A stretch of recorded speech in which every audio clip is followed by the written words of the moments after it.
चलिए मेरे प्यारे भाइयों बहनों, कक्षा 8वीं कुछ प्रश्नों के उत्तर मैं बता रहा हूँ, उसको लिख लीजिएगा। ठीक है, भूगोल का प्रश्नों के उत्तर है ये।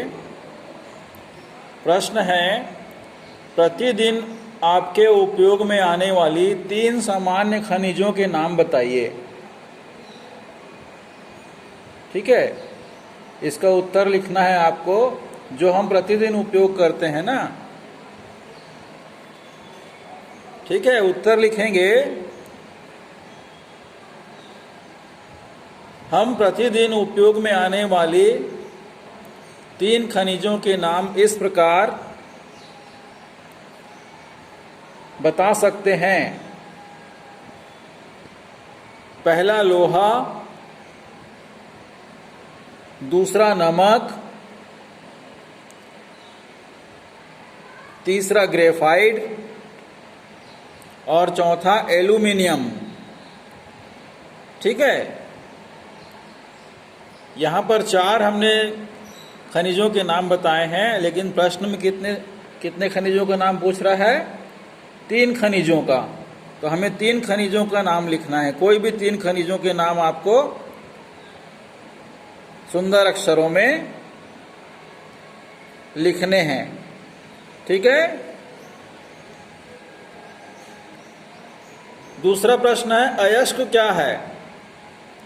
ठीक है, और इसी में एक प्रश्न पूछ रहा है, धात्विक खनिजों के अयस्क सामान्यतः कहाँ पाए जाते हैं? इस प्रश्न का उत्तर आपको लिखना है। उत्तर लिखेंगे, चट्टानों में अशुद्धियों के साथ मिला हुआ खनिज अयस्क कहलाता है। पूर्ण विराम। धात्विक खनिजों के अयस्क आग्नेय और कायांतरित चट्टानों में पाए जाते हैं। ठीक है, ये प्रश्न दूसरा का उत्तर हो गया।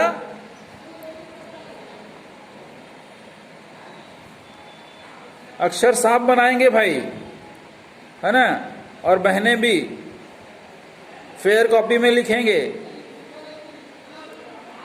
ठीक है, देखिए अगला प्रश्न है, प्राकृतिक गैस संसाधनों में संपन्न 2 प्रदेशों के नाम बताइए। प्रश्न को समझ लीजिए, प्राकृतिक गैस संसाधनों में संपन्न 2 प्रदेशों के नाम बताइए। भारत में ऐसे 2 प्रदेश हैं जो प्राकृतिक रूप से गैस संसाधनों में संपन्न हैं, मतलब बहुत मजबूत हैं। ठीक है, उनके हमें उत्तर लिखने हैं। लिखिए उत्तर,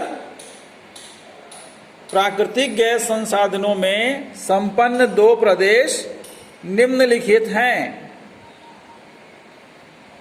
पहला, कृष्णा गोदावरी डेल्टा,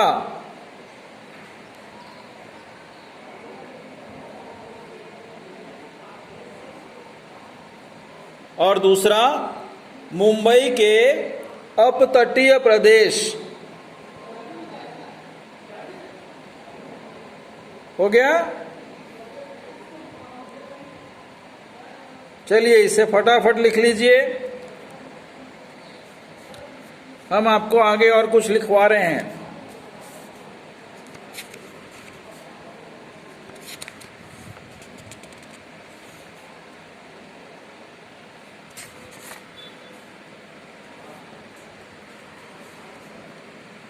हम चलेंगे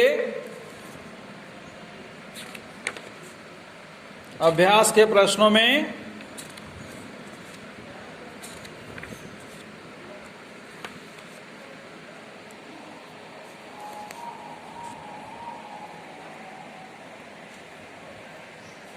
यहां पर सही विकल्प में आपको निशान लगाना है, पुस्तक में लगा लीजिएगा और बाद में फेयर में लिख लीजिएगा, ठीक है।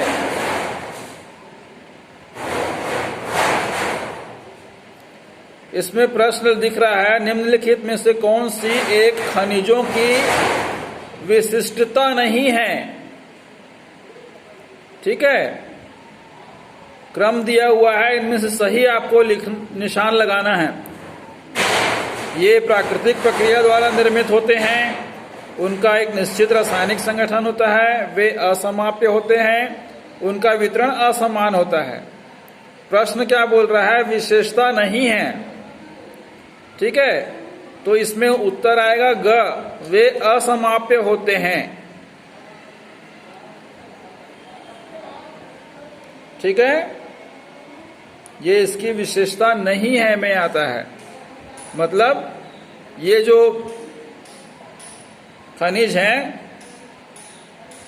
समाप्य होने वाले होते हैं, लेकिन प्रश्न क्या पूछ रहा है? नहीं है पूछ रहा है, तो ये असमाप्य होते हैं, इसका सही उत्तर आएगा, ठीक है। अगला देखिए, निम्नलिखित में से कौन सा अभ्रक का उत्पादक नहीं है? क्या पूछ रहा है? नहीं है। तो आप पुस्तक जब देखेंगे, भारत में खनिजों की वितरण वहां पर दिया हुआ है, ठीक है। ये देखो, इसी से संबंधित प्रश्न है।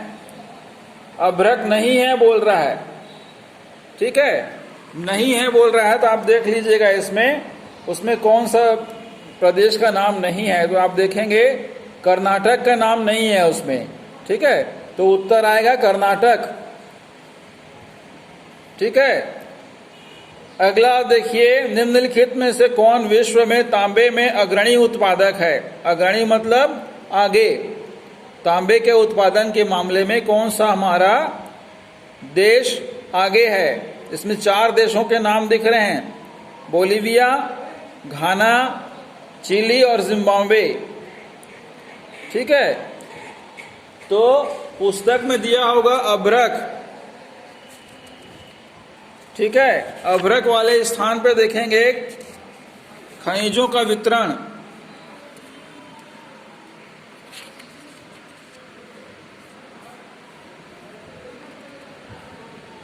है ना, तांबे के बारे में बोल रहा है, ठीक है। तो यहां पर देखेंगे, यहां पर दिया है चिली और पेरू तांबे के अग्रणी उत्पादक हैं, तो उसमें एक